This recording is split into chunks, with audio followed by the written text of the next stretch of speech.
Syederalun mobil mewah anak pejabat pajak Mario Dendi Satrio yang menganiaya putra pengurus Ansor hingga koma menjadi sorotan publik. Pasalnya, mobil jenis Rubicon itu menggunakan plat palsu hingga menunggak pajak.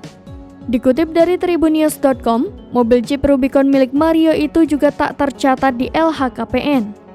Kapolres Metro Jakarta Selatan, Kombes Ade Arisham Indradi, mengatakan plat palsu pada mobil tersebut diketahui setelah polisi mengecek keaslian plat nomor. Selain itu, dari penelusuran Tribun News di website resmi Samsat, yakni samsatpkb2.jakarta.go.id, terlihat status mobil tersebut tertulis masa pajak habis. Sebelumnya, Mario Dendi Satrio berusia 20 tahun, anak pejabat pajak melakukan penganiayaan terhadap putra pengurus CP Ansor berinisial D berusia 16 tahun, hingga korban mengalami luka serius di bagian wajah.